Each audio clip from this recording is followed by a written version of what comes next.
ಒಂದಲ್ಲ ಒಂದು ರೀತಿಯಲ್ಲಿ ಸದಾ ಸುದ್ದಿಯಲ್ಲಿರುವ ತಾಲೂಕಿನ ಬೇವೂರು ಗ್ರಾಮ ಪಂಚಾಯಿತಿಯ ಸಾಮಾನ್ಯ ಸಭೆಯು ಸದಸ್ಯರ ಕೋರಂ ಕೊರತೆಯಿಂದ ಸತತ 4ನೇ ಬಾರಿಗೆ ರದ್ದಾಗಿದೆ. ಚನ್ನಪಟ್ಟಣ ತಾಲೂಕು ಬೇವೂರು ಗ್ರಾಮ ಪಂಚಾಯಿತಿಯಲ್ಲಿ ಒಟ್ಟು 16 ಸದಸ್ಯರಿದ್ದು, ಗ್ರಾಮ ಪಂಚಾಯಿತಿ ನಿಯಮದಂತೆ ಗ್ರಾಮ ಪಂಚಾಯಿತಿ ಅಧ್ಯಕ್ಷೆ ಮಂಗಳ ಗೌರಮ್ಮ ಅವರ ಅಧ್ಯಕ್ಷತೆಯಲ್ಲಿ ಮೇ 30ರಂದು ಶುಕ್ರವಾರ ಸಾಮಾನ್ಯ ಸಭೆ ಕರೆಯಲಾಗಿತ್ತು. ಸದಸ್ಯರಿಗೆ ಸಭಾ ನೋಟಿಸ್ ಅನ್ನು ನೀಡಲಾಗಿತ್ತಾದರೂ ಶುಕ್ರವಾರ ನಡೆದ ಸಾಮಾನ್ಯ ಸಭೆಯಲ್ಲಿ ಅಧ್ಯಕ್ಷೆ ಶ್ರೀಮತಿ ಕೆವಿ ಮಂಗಳಗೌರಮ್ಮ, ಉಪಾಧ್ಯಕ್ಷ ಬೊಜ್ಜಯ್ಯ ಹಾಗೂ ಸದಸ್ಯರಾದ ಬಿಎಚ್ ರಾಜಣ್ಣ, ಕೆಆರ್ ರಂಗಸ್ವಾಮಿ ಮತ್ತು ಸುಶೀಲಮ್ಮ ಹಾಗೂ ವೆಂಕಟಸ್ವಾಮಿ ಅವರನ್ನು ಹೊರತುಪಡಿಸಿ ಉಳಿದ 10 ಮಂದಿ ಸದಸ್ಯರು ಸಭೆಗೆ ಆಗಮಿಸದೆ ಸಭೆಯಿಂದ ದೂರ ಉಳಿದಿದ್ರು.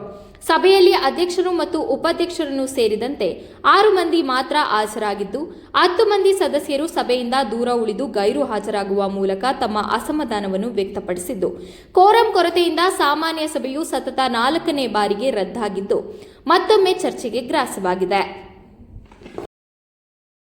ಗೊತ್ತಾ, ಇವರು ನಾನು ಹೇಳ್ತಲ್ವಾ, ಇವರು ಈಗ 16 ಜನಲ್ಲೇ ಅವರು ಇವರು ಅಂತೇನಿಲ್ಲ. ಈ 16 ಜನನೂ ಗುಟ್ಟಿ ಅಧಿಕಾರಿಗಳು ಸೂಪರ್ ಸೈಡೋ ಮಾಡಿ ಅಧಿಕಾರಿಗಳು ಈಗ ಬಂದಿರೋ ದುಡ್ಡು ಪಂಚಾಯತಿಗೆ ಸುಮ್ಮನೆ ವೇಸ್ಟ್ ಆಗೋಯ್ತಿದೆ. ಹಳ್ಳಿಗಳು ಅಭಿವೃದ್ಧಿ ಆಗೋದಿಲ್ಲ. ಅಭಿವೃದ್ಧಿನಾರ ಮಾಡೋದು ಒಳ್ಳೆಯದು ಅಂತ ನಮ್ಮ ಅಭಿಪ್ರಾಯ. ನಾನು ಯಾರು ಪರವಾಗೂ ಅಲ್ಲ, ಯಾರು ವಿರುದ್ಧವಾಗೂ ಮಾತಾಡ್ತಾ ಇಲ್ಲ. ಸಾರ್ವಜನಿಕರಿಗೆ ತೊಂದರೆ ಆಯ್ತಾ ಇದೆ. ಸಾರ್ವಜನಿಕರಿಗೆ ಊರೂರಲ್ಲಿ ಬತ್ತಲುಗಳು, ಗುಂಡಿಗಳು ಹಂಗಂಗೆ ಬಿದ್ದವೆ. ಒಂಚೂರು ಈಗ ಸಣ್ಣ ಪುಟ್ಟ ಈ ಖಾತೆಗಳು ಹಾಗೂ ಇವು ಈಗ ಸಬ್ಬು ಹೇಳ್ತಾರೆ.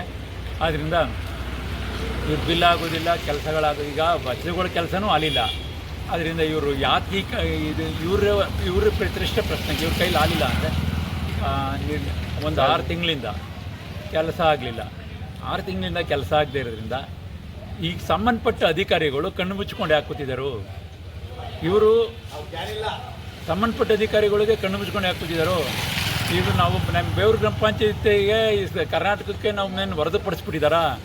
ಅದನ್ನು ದಯವಿಟ್ಟು ಸಂಬಂಧಪಟ್ಟ ಅಧಿಕಾರಿಗಳು ಇವ್ರ ಮೇಲೆ 16 ಜನದ ಮೇಲೂ ಕಾನೂನು ಕ್ರಮ ಕೈ ತೊಗೊಂಡು ಈಗ ಪಂಚಾಯತಿ ಕೆಲಸ ಮಾಡಿಕೊಡೋಕ್ಕೆ ಅನುವು ಮಾಡಿಕೊಡಿ.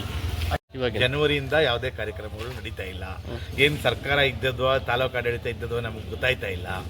ಅವ್ರು ಕಿತ್ತಾಡ್ಕೊಂಡಿದ್ರೆ ವಜಾ ಮಾಡಿಬಿಡಿ. ಅವ್ರು ಸರಿ ಇಲ್ಲ ಅಂತಂದ್ರೆ ಸದಸ್ಯರು ಸರಿಯಾಗಿ ಕೆಲಸ ಮಾಡ್ತಾ ಇಲ್ಲ ಅಂತಂದಮೇಲೆ ಅವ್ರಿಗೆ ಇಲ್ಲಿ ಇಷ್ಟ ಇಲ್ಲ ಅಂತ ಅವ್ರು ಹೋಯ್ತಾ ಇರಬೇಕು. ಅವರು ಮುಂದೆ ಆಡಳಿತಾಧಿಕಾರಿ ನೇಮಕ ಮಾಡಿ ಸರ್ಕಾರ ಜನಕ್ಕೆ ಸಾರ್ವಜನಿಕರಿಗೆ ಕೆಲಸ ಮಾಡಿಸ್ಕೊಡಿ. ಆಡಳಿತಾಧಿಕಾರಿ ನೇಮಕ ಮಾಡಿ, ಜನರ ಸೇವೆ ಆಗಲಿ, ಜನಕ್ಕೆ ಏನು ತೊಂದರೆ ಆಗೋದು ಬೇಡ ಅಂತ ನಮ್ಮ ಅಭಿಪ್ರಾಯ. ನಮ್ಗೆ ಅವರ ವೈಯಕ್ತಿಕ ರಾಜಕೀಯ ನಮಗೆ ಅಗತ್ಯ ಇಲ್ಲ. 6 ತಿಂಗಳಿಂದನೂ ಇಲ್ಲೇನು ಕೆಲಸ ನಡೀತಾ ಇಲ್ಲ. ಯಾವುದೂ ಅಭಿವೃದ್ಧಿ ಆಯ್ತಾ ಇಲ್ಲ. ಒಂದು ಚರಂಡಿ ಎತ್ತಾಗ್ತಾ ಇಲ್ಲ, ಒಂದು ದೀಪ ಇಲ್ಲ, ವಾಸನೆ ಹೊಡಿತಾ ಇದೆ, ಗಬ್ಬಿರ್ತಾ ಇದೆ. ಪಂಚಾಯತಿ ಪ್ರತಿ 7 ಗ್ರಾಮದಲ್ಲೂ ಜನಗಳು ಕಷ್ಟ ಸುಖ ಕೇಳ್ತಾ ಇಲ್ಲ. ಸರ್, ಈಗ 4 ಮೀಟಿಂಗ್ ನಡೀತು. 4 ಮೀಟಿಂಗ್ ಬರ್ತಾ ಇಲ್ವಲ್ಲ, ಯಾರು ಸಭೆಗೆ ಬರ್ತಾ ಇಲ್ಲ. ನಾವು ಈಗ ಅಧ್ಯಕ್ಷರು ನಮ್ಮ ನೀವು ಅವ್ರು ಕೋರಮ್ ಇಲ್ಲ, ಅದಕ್ಕೆ ಬಿಸಾಕ್ಬಿಟ್ಟಾಗ ಹೋಗ್ಬೇಕಂತಾಗ ಅವರು ಯಾರ್ಯಾರಾಗಿರಲಿ ಜನಕ್ಕೆ ಇಷ್ಟ ಇಲ್ಲ ಅಂದಮೇಲೆ ಏನು ಮಾಡ್ಬೇಕು ಹೇಳಿ? ಬಿಸಾಕ್ಬಿಟ್ಟು ಮಾಡ್ಕೊಳ್ಳೋದು. ನೀವು ಕೆಲಸ ಮಾಡ್ತಾ ಇದ್ದೀರಿ ನಿಮ್ಮ ಕೆಲಸ ಸಮರ್ಪಕವಿಲ್ಲ ಅಂದರೆ ಬಿಸಾಕ್ಬಿಟ್ಟು ಹೋಗ್ತಾ ಇರ್ಬೇಕಂತ. ಜನರಿಗೆ ಯಾಕೆ ಹಿಂಗೆ ತೊಂದರೆ ಕೊಡ್ತಾ ಇರೋದು? ಇವರು ವೈಯಕ್ತಿಕ ವಿಚಾರಕ್ಕೆ ನಾವು ಜನರಿಗೆ ಸಾರ್ವಜನಿಕರ ಈ ಬಲಿ ಕೊಡ್ತಾ ಇದ್ದಾರೆ ಇವರು. ದಯಮಾಡಿ ಇದು ಒಳ್ಳೆಯದಲ್ಲ. ಇದು ಸರ್ಕಾರ ಈ ಕೂಡಲೇ ಜಿಲ್ಲಾಧಿಕಾರಿಗಳು, ಮನೆ ತಹಸೀಲ್ದಾರರು, ಜಿಲ್ಲಾಧಿಕಾರಿಗಳು ಸಂಬಂಧಪಟ್ಟಂಥ ಸರ್ಕಾರದ ಎಲ್ಲ ಗಮನ ಹರಿಸಿ ಇದನ್ನು ಸೂಕ್ತವಾಗಿ ಇಮಿಡಿಯೇಟಾಗಿ ಸೂಪರ್ಸೈಡ್ ಮಾಡಿ ಆಡಳಿತಾಧಿಕಾರಿ ನೇಮಕ ಮಾಡೋದಕ್ಕೆ ದಯಮಾಡಿ ಶಿಫಾರಸು ಮಾಡ್ತೀವಿ. 5ನೇ ಮೀಟಿಂಗ್ ಕ್ಯಾನ್ಸಲ್ ಆಯ್ತಾ ಇರೋದು. 5 ಮೀಟಿಂಗ್ ಕ್ಯಾನ್ಸಲ್ ಅಂದರೆ ಅವ್ರಿಗೆ 10 ಜನಕ್ಕೆ ಇವ್ರು ಇಷ್ಟ ಇಲ್ಲ ಅಂದರೆ ಇವರು ಕಾನೂನು ಪ್ರಕಾರ PDO ಏನು ಮಾಡಬೇಕು, ಅವ್ರ ಮೇಲಧಿಕಾರಿಗಳು ಏನು ಮಾಡಬೇಕು, ಅವ್ರ ಕಾನೂನು ಪ್ರಕಾರ ಏನು ಮಾಡಬೇಕು. ಅದು ಹೋಗ್ಬಿಟ್ಟು ನನಗೆ ಹುಷಾರಿಲ್ಲ, ಮೀಟಿಂಗ್ ಹಾಕೋ ದಿವಸ ಫಸ್ಟ್ ದಿವಸ ಮೀಟಿಂಗ್ ಹಾಕವ್ರೆ, ನಂಗೆ ಹುಷಾರಿಲ್ಲ ಅಂದ್ಬಿಟ್ಟು ಮೀಟಿಂಗ್ ಕ್ಯಾನ್ಸಲ್ ಮಾಡವ್ರೆ.